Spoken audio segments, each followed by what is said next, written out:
Hello बच्चों, welcome back to online classes. तो आज जो हम अपना टॉपिक पढ़ने जा रहे हैं वो है बातचीत का असली मज़ा।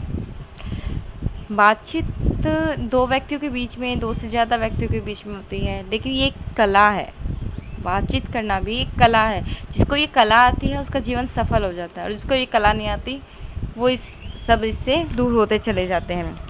तो देखते हैं,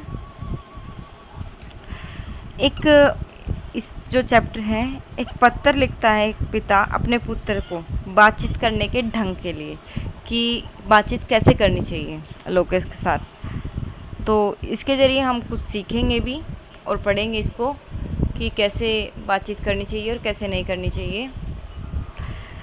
मेरे प्यारे बेटे, अच्छे लोगों के साथ रहने पर कई बार अपने आप पर भी ध्यान जाता है और मन सोचता है कि कहीं अपनी बातचीत में तो कोई कमी नहीं है। सबसे पहली बात तो यह है कि बातें करो मगर ज़ुबान को छूट मत दो। कम बातें करोगे तो न दूसरों को नाराज़ करोगे न उकताओगे। दूसरी बात यह है कि बातें करते करते अपनी कहानी न कहने लगना। कहानी कहनी भी पड़े कोई उदाहरण दे देना, तो वह छोटा और स्टिक होना चाहिए। तुम जानते हो कि आज यदि कमी है तो समय की। ऐसा नहीं करोगे तो लोग तुम्हें बोर कहेंगे और तुमसे दूर भागेंगे।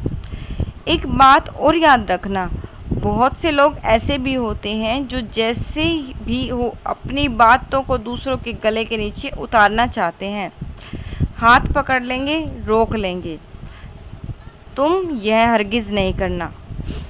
दूसरों का हाथ पकड़ने से पहले अपनी ज़बान पकड़ो। मेरा एक मित्र था जिसे बोलने की बीमारी थी। उससे सभी लोग कतराते थे, फिर भी वह किसी न किसी बहाने से किसी को पकड़ ही लेता था और मन में जो कुछ होता उसके सामने पूरा का पूरा ही उगल कर चुप होता था। इससे बढ़कर कोई असभ्यता नहीं है। ध्यान दो कि बातचीत दो तरफा रास्ता है। यदि उधर से आए तो इधर से भी जाए, इसी में उसकी सार्थकता है। मान लो कि किसी दिन रास्ते में तुम्हें किसी ऐसे ही बातूनी ने पकड़ लिया, तो क्या करोगे? एक ही रास्ता है, उसे ध्यान से सुनो। ध्यान से सुन नहीं सकते तो कम से कम अभिनय करो कि मैं तुम्हारी बातें ध्यान से सुन रहा हूँ। वह बोलता बोलता थक जाएगा। हो सकता है कि वह भाप भी जाए कि तुम बोर हो रहे हो और अपना भोंपू बंद कर दे। हर हालत में जीत तुम्हारी ही है। एक बात और, बातचीत के दौरान अक्सर लोगों के बीच बहस भी हो जाती है, गर्मा गर्मी हो जाती है। ऐसी स्थिति से बचो। नहीं बच सकते तो यही समझो वही करो, सही समझो वही करो।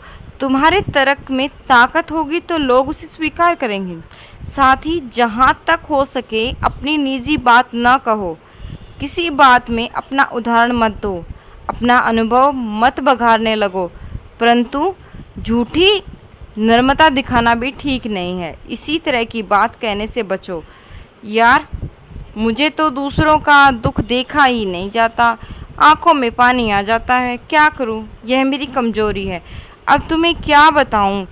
उस दिन मैं गली से गुजर रहा था। रास्ते में एक बेचारा भिखारी पड़ा था, ठंड में कांप रहा था। उसे देखकर मैं रो पड़ा। मैंने अपना कोट उतारा और भिखारी को दे दिया आदि। बात सच्ची भी हो तो लोग इसे झूठी समझेंगे, कुछ इसे तुम्हारी मूर्खता भी कहेंगे। दूसरों की प्रशंसा पाने की कोशिश करने वाले लोग ही इसी तरीके की बात करते हैं। इसलिए अपने बारे में बात ना करो। करनी भी पड़े तो ऐसा नहीं लगना चाहिए कि तुम प्रशंसा चाह रहे हो। तुम जैसे हो, तुम्हारा चरित्र जैसा है, वैसा सामने आ जाएगा। तुम्हारे कुछ कहने ना कहने से कोई फ़र्क नहीं पड़ेगा। ध्यान देने लायक बात एक और भी है। जो कहने की बात न हो उसे ज़ुबान पर लाने की ज़रूरत क्या है?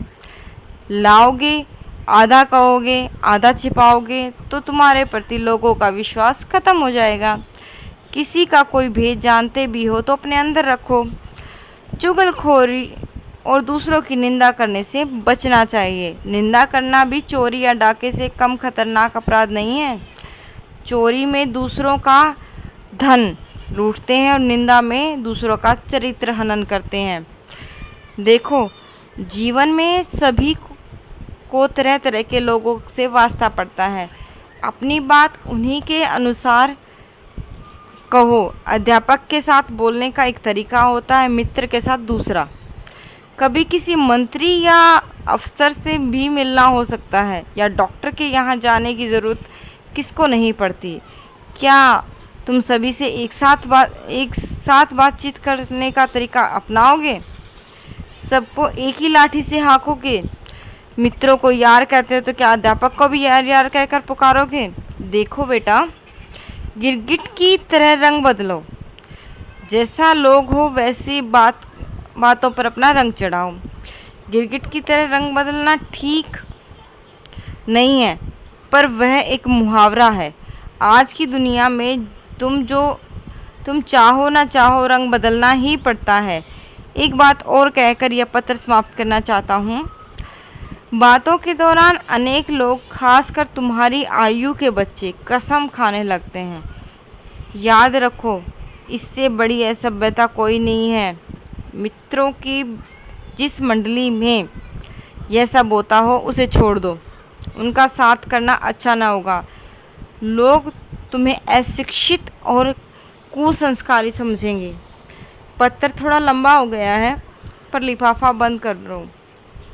उससे पहले एक बात और, कुछ भी बोलो, किसी से कुछ भी कहो, यह सब सौम्य और शालीन होना चाहिए। तुम्हारे मुख पर ऐसा भाव रच जाना चाहिए जैसे पौधों पर फूल रचते हैं। तो लो मेरा प्यार, और दो आज के लिए विदा। तुम्हारा पिता, लॉर्ड चेस्टरफील्ड। तो आप सबको पता चला होगा कि बातचीत कैसे करनी चाहिए, सबको समझ आया होगा।